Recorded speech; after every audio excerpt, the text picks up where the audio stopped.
एई चित्र रे तुमे मनीषर ब्रुकक को देखुछ जहाँकि आमको एक सिंब मंजी परी देखा जाउछि। ठीक अछि। तेबे एई ब्रुकक एक अद्भुत प्रकार अंग अटे।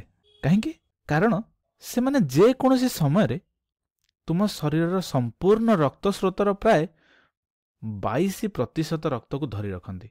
एवं मु मध्य केउठी गोटे पढ़ी कि 1 मिनिट रे एई ब्रुकक मध्य दे 1.1 लिटर रक्त प्रवाहित हुए। तार अर्थ कौन?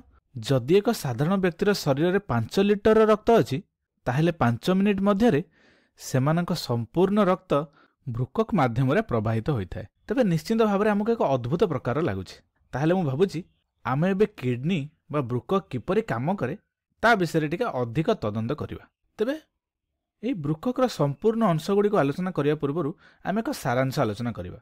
तेबे ब्रुकक कौन करथे ना यह आम शरीर रक्त को ब्रुककीय धमनी मध्य दे किडनी मध्य को आने एवं किडनी मध्य रे एही रक्त को मूत्र रे परिणत करी शरीर बाहर को निष्कासित करिथाय।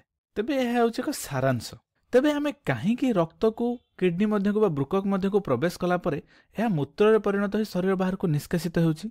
तेबे यार कारण हेउछि जे आम शरीर रे कोष गुड़िक अनेक प्रकार वर्ज्य वस्तु उत्पादन करे किंबा रक्तर अम्लता एवं रक्त रे अनेक जिनिस को परिवर्तन करिथाय। एई अनेक जिनिस मध्य रे शरीर मध्य थिबा आयन किंबा जल गुड़िक केउंठी प्रवाहित हेबे सेगुड़िक नियंत्रण करिया मध्य अत्यंत जरूरी। तेबे एहा को ही हम ब्रुकक स्थिर करे जे रक्त रे अम्लता केते रहइबो, जल एवं आयन गुड़िक ठीक मात्रा रे नियंत्रण हेउचंती कि नाही। तेबे चलो एही विवरणी को नहीं आमे आगो को जिबा। तेबे एठी लक्ष्य कर एठी जो नाली रंगर रक्त नली को आमे देखुचंती एहा को आमे ब्रुककीय धमनी बोली कहिबा। एही ब्रुककीय धमनी मध्य देई रक्त गुड़िक कौन करती ना ब्रुकक मध्य को प्रवेश करती। एवं एठी मोर दुईटी ब्रुककीय धमनी अछि, गोटे एठी आ गोटे एठी। एठी तुम देखि पारुथबो एहा भीतर को पसिला परे अनेक शाखारे परिणत होई एमती विभाजित होई चारियाडे एमती बिछेई होई रहिछि। तेबे एई सब विभाजित रक्तनली विषय में अन्य एक वीडियो रे आलोचना करिबा। किंतु एठी कौन हुए जानि रख जे एठी रक्तर परिश्रवण हुए बा रक्त फिल्टर हुए एवं एठी फिल्टर होइथिबा पदार्थ गुड़िक बा परिशुद्ध पदार्थ गुड़िक एही दिग देकी बाहर को बाहर जाए एवं एठारे किछि आयन और जल पुनः शोषण होइथाय। जेतेबेले आवश्यक पदार्थ गुड़िक पुनः शोषण हो जाए सेगुड़ को आमे एही जो नील रंगर रक्तनली को देखुच एहाको आमे ब्रुककीय शिरा बोली कहबा। एवं एही परिश्रुत पदार्थ गुड़िक एही ब्रुककीय शिरा मध्य दे पुनश्च शरीर मध्य को चली जांती। ठीक अछि। एठी तुम देखि पारुथबो दुईटी ब्रुककीय शिरा अछि। तेबे एमाने रक्त परिश्रवण होला परे परिशुद्ध पदार्थ गुड़िक संग्रह करी आम शरीर मध्य को जोगाई देइथांती। एहीपरि भाबरे रक्त वर्ज्य वस्तु को परिष्कार करथाय। ताहले एठी हम जानले जे रक्त किपरि भाबरे ब्रुकक मध्य को प्रवेश करे एवं किपरि भाबरे ब्रुकक मध्यरु बाहर को बाहर जाय थाय।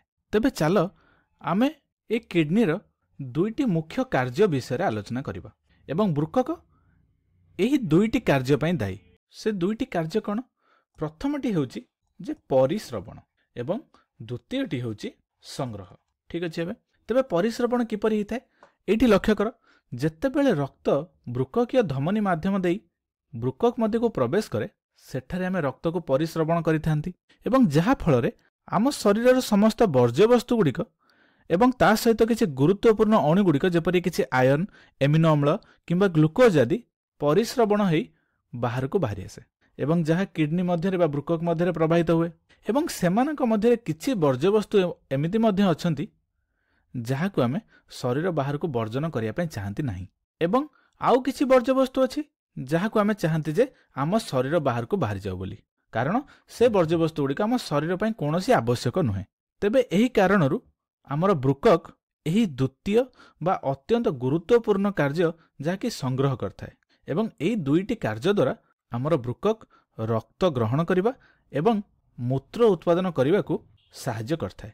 तेबे एठी आउ गोटे जिनिस भी देखिबा जे ए ब्रुकक मध्य रे जो कार्य गुड़िक होइथाय ताहा पय एक कार्यक्षम अंग थाए जहा को आमे मूत्रजन नलिका बा नेफ्रन बोली कहिथांती एवं एही नेफ्रन हेउची परिश्रवण और संग्रह पय दायी।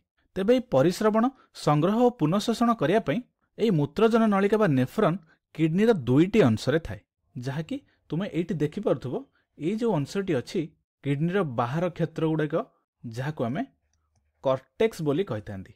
ठीक अच्छे आंसर टी देखिपु तुम यह ब्रुकक बाह्य परिधि अटे एवं आम यहाँ कर्टेक्स बोली कही था।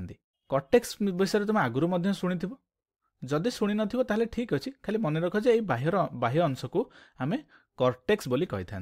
तेबे ये जो भीतर अंशटी देखुच ये अंशटी को आम मेड्यूला बोली कही था। ठीक अच्छे मेड्यूला बोली कही था। मेड्यूलार अर्थ हूँ मिडिल मिडिल माने मझी देख किडनी मझी भाग में अच्छी। तेबे ये नेफ्रन बा मूत्रजन नलिका ये दुईटी अंश थाए जमती मुझे यहीटा को नेफ्रन बोली कहूँ नेफ्रन आकार केमती आम परवर्ती समय आलोचना करवा किंतु ये लक्ष्य कर नेफ्रन टी यहीपरी गोटे भाग एमती लंबी आसी था मेडुला मध्य को एवं पुनश्च यह कर्टेक्स मध्य को चली जाए देखिपु नेफ्रन आकार केमती अन्य भिडियो तो आलोचना करवा। तेबे ये गोटे कथा आम जापारे कौन ना नेफ्रन टा कर्टेक्स और मेडुला दुईटी भाग में अच्छी।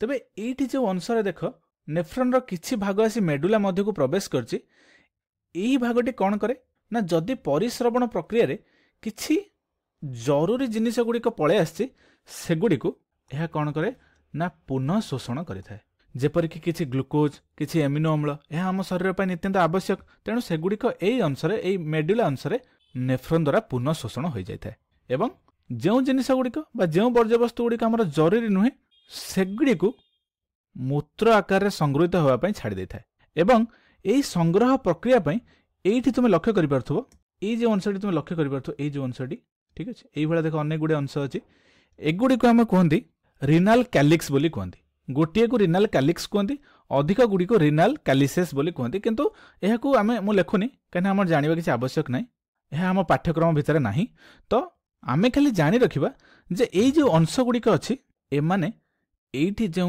वर्ज्यवस्तु गुड़िक परिश्रवण पर बाहर को बाहरी गला सेगुड़ी को संग्रह करे और सेगुड़ी आम मूत्र बोली कही था। ठीक अच्छे तेबे ये सब संगृहित पदार्थ गुड़िक कौन हुए संगृहित पदार्थ गुड़िक समस्त रिनाल कैलिक्स द्वारा आसिकी कौन था यही गोटे जगह मझे देख केन्द्र में जमा होता है एवं यही अंशटी को आम कौन कहते गबणी बस्ती बोली कहते। ठीक अच्छे तेबे समस्त कैलिक्स बा यही अंश गुड़िक द्वारा मूत्र संग्रह होगा सेगुड़िक आसी गबिणी बस्ती जमा होती जमा होगापर ये देख तुम्हें गोटे नली अच्छी यही नली द्वारा ये बाहर को बाहर जाए ये जहाँ मुझे लिखी यही नली द्वारा गुड़िक बाहर को बाहर जाए एवं यही नलीटी को आम मूत्र सारणी बोली कही था।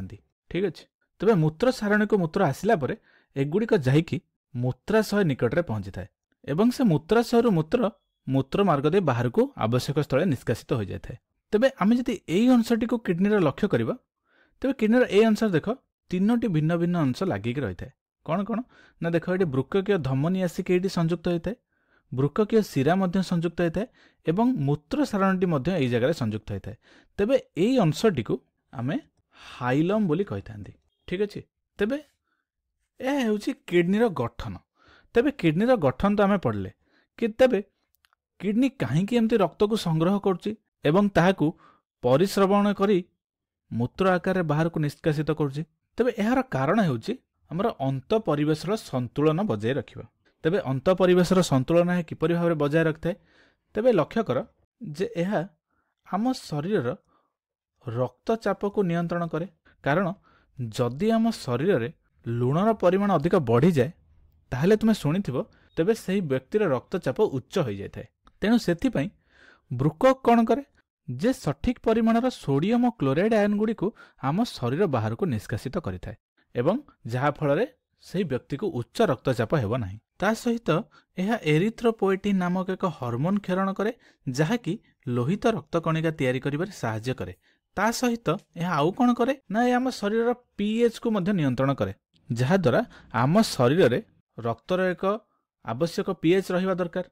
तेणु ब्रुकक कौन करे ना हाइड्रोजन आयन को नियंत्रण करथाए जहा फल रक्तर पीएच बजाय रुहे एवं ता सहित ये आउ कौन करे ना आम शरीर किछि वर्ज्य वस्तु मध्य निष्कासित करथाए एवं यही सब प्रक्रिया पई ब्रुकक कौन करे ना यूरिया उत्पादन करे वर्ज्य वस्तु आकार यूरिया उत्पादन करे एवं ये यूरिया मूत्र सह मिसी शरीर बाहर को निष्कासित हो जाए तेवं एथिपई आमर ब्रुकक आम शरीर एक महत्वपूर्ण अंग अटे। यह अनेक जिनिस सहित जड़ित अछि कारण यह रक्त को परिश्रवण करी मूत्र उत्पादन करे एवं मूत्र आम अंत परिवेशर संतुलन बजाय रखे।